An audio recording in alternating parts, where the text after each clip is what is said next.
Hey, what's up guys? Welcome to Explore Gadgets. This is Ayush. It's raining outside, I'm having burger here, and I'm gonna talk about affordable camera gears. Let's get started.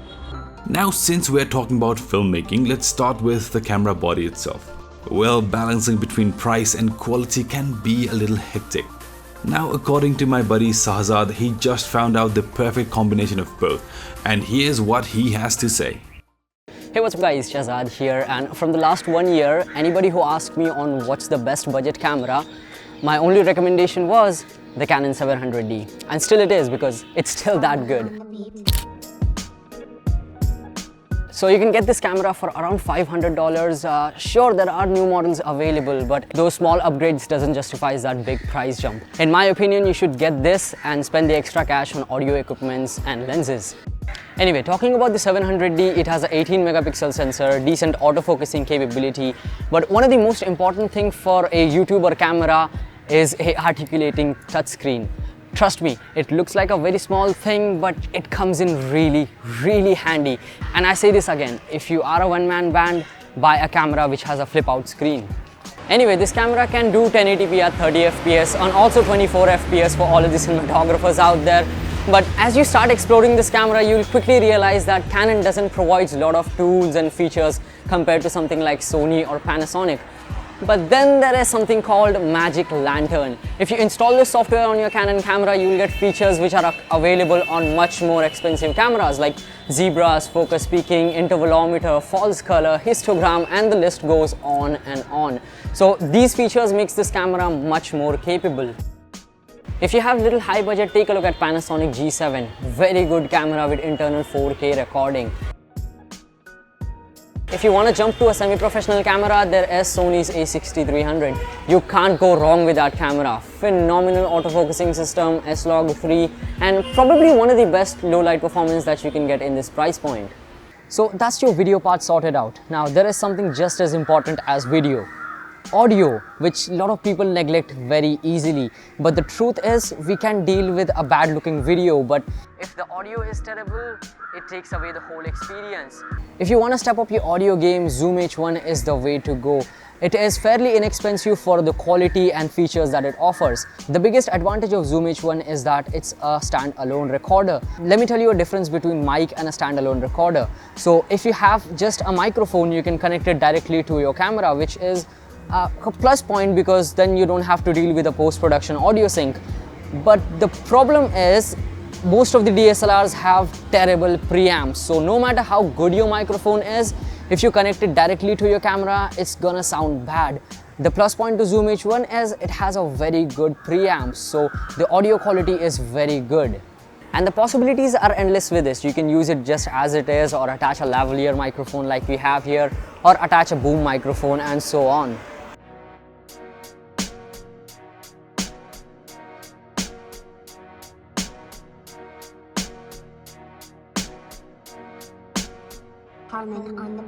But what if you don't have any money to invest in a new camera or mic? You have a smartphone, right? Everybody has a smartphone. And I am a believer that our smartphones are the best camera that we have with us every single time. And as that quote says, the best camera is what you have with you. So that's it for me in this video. Off to you, buddy. Yep, I totally agree with his opinion, hitting that sweet spot between price and quality with the Canon 700D. Now, apart from that, you also can attach your camera to a gimbal and you have a very good setup for B-rolls. Smartphones from the last couple of years have pretty capable cameras, which will definitely help you get some amazing footages while your main camera is not with you. Now, all those shots from Shazaad's was actually taken on an iPhone 6s mounted on a gimbal.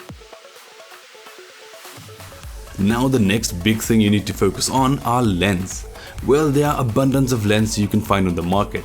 A lens that gets you a perfect shot can cost you a lot. To get started with the video production, my personal suggestion to all you guys is to get a prime lens and a zoom lens. Now, considering the price point, Canon's 50mm 1.8 aperture is a great prime lens. It's even one of the cheapest prime lenses available. Well, talking about the quality, the lower aperture gives good depth of field and bokeh, and 1.8 aperture really helps in low light conditions. Now there are 1.4 and 1.2 versions of this 50mm lens, which are better than this, but it certainly won't justify the improvement in output if you are in a budget. This is the reason why this lens is also known as the Nifty 50. Nonetheless, we will be covering those in our next videos on this series. And now another lens I would suggest would be the 18-135mm kit lens from Canon. Now basically, if your production demands variety in location, you simply cannot go wrong with this lens given the price tag. It is great for both photos and videos. So far we have our video part sorted out, but an equally important aspect with video production is its audio.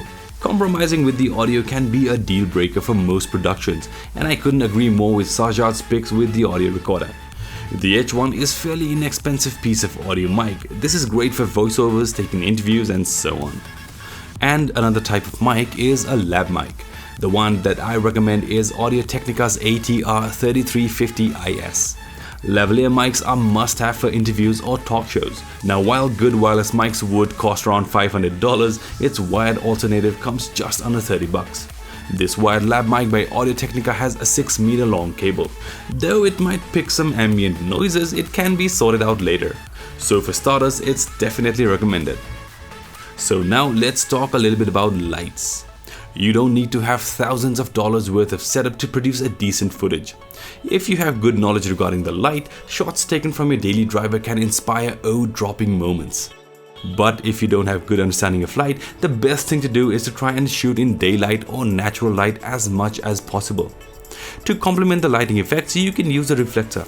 Reflectors allow you to give the look you want in your video. You can reflect more light, you can bounce as well as cut the light.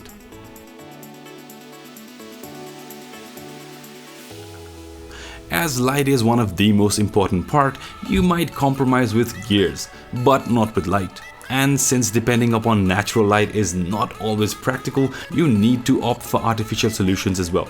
A decent choice for lights is Aputure 528S. For around $140 you get a decent quality light with great luminosity. The build is sturdy as well, with brightest control gives you more options. Moreover, it can run on both AC adapter and battery, which is really handy for times when you run out of power and portability. All in all, it's a great bang for a buck. Additionally, you can also opt for smaller LEDs. These ones from Neewer are very handy if you want to experiment with lights and shadows. Now moving on to tripods. On one hand, a tripod is a very simple tool to keep your camera steady when we use them in challenging light conditions. On the other hand, there are so many different variables that comes into play when choosing a tripod. Whatever may be the case, I suggest you guys try not to cheap out while getting a tripod, because you will be using it forever to avoid those shaky footages when you go handheld. Get a sturdy one with fluid head for smooth pans.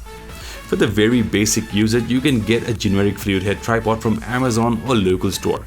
Basically, go to the store with your camera, mount it on the tripod, check if the tripod does the work and go for it. One cheap tripod with fluid head is the Weifeng 6663A. Comes just under $70 and is a good tripod for light to medium weight cameras. Has a built-in bubble leveler and is sturdy as well. Else you can go with this Manfrotto Tripod with RC128 fluid head that comes around $200. This is the best tripod at this price. It's very sturdy and can handle heavy cameras with sliders. I'm currently using one myself. Now let's talk about sliders. They add a new level to your footage. A shot in the front or back movement is so much better than a fixed shot. It gives that cinematic feel as well as adds intensity to your shots. All thanks to smart minds out there, you don't need a trolley or G-bombs if you work with sliders. Our recommendations for starters are the TARION slider. For the price, it's really good. And the other one is Kamerar. You can get creative with your shots. These sliders have multiple mounting points, smooth wheels and mechanism for smooth sliding shots. Now, sliding from left to right or right to left is actually just one way to use the slider. You can do incline sliding shots, pan and slide at the same time for more unique looking shots. I will leave a link in the description about tips and tricks on using the sliders to get most out of it. Now let's move on to honorary mentions. A card pouch. For starters, it may seem like unnecessary, but believe me, memory sticks need some good care. You can use any card pouch. Pelican has some good rugged case and on cheap price as well. The thing is, you must have one for yourself. Next, card readers. This one is from Transcend TSRD F8K. It's USB 3.0 and has ports for SD, SDHC, SDXC, MS and CF. It's USB powered and has faster data transfer rates. So that's it for this video guys. I hope you found this video really useful. I will be coming up with more episodes pretty soon. Till then, you guys have a great day.